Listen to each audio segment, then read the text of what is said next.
1960 में जब चीन ने भारत पर हमला किया था, उस समय हमारा देश एग्रीकल्चर के सेक्टर में जूझ रहा था, हमारा देश इंडस्ट्री के सेक्टर में जूझ रहा था, हमारा देश इकोनॉमिक के सेक्टर में जूझ रहा था।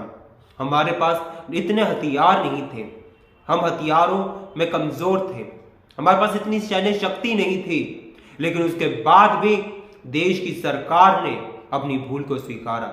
जब विपक्ष ने सरकार की आलोचना की थी, तो समय के जो प्रधानमंत्री थे पंडित जवाहरलाल नेहरू जी जो थे, उन्होंने अपनी भूल को स्वीकारा। उन्होंने संसद में सत्र को बुलाया, इस पर बहस छिड़ी और सरकार ने अपनी गलती को स्वीकारा था।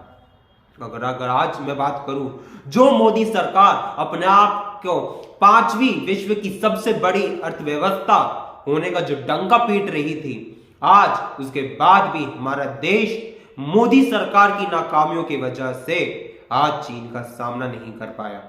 क्यों? क्योंकि मोदी सरकार ने हमारे सैनिकों के हाथ को बांधा हुआ है। आज देश की जनता मोदी सरकार से पूछना चाहती है कि उनका यह रिश्ता क्या कहलाता है चीन के साथ। प्रधानमंत्री 18 बार चीन के राष्ट्रपति से मिलते हैं। अभी जब वो मिले थे चीन के राष्ट्रपति से, अपनी लाल आंख दिखाने के बजाय वो अपना लाल कुर्ता उनको दिखाने बैठ गए थे। क्या इस प्रकार से आप उस ड्रैगन को दहाड़ेंगे, उस शेर को दहाड़ेंगे?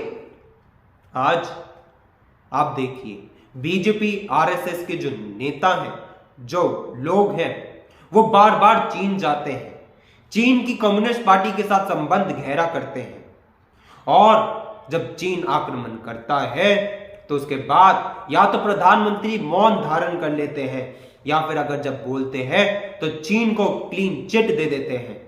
आज प्रधानमंत्री गलवान के उस हमले पर चुप रहकर, उनको क्लीन चिट देकर, वो उन सैनिकों की शहादत की, उन सैनिकों के बलिदान को वो नकार रहे हैं।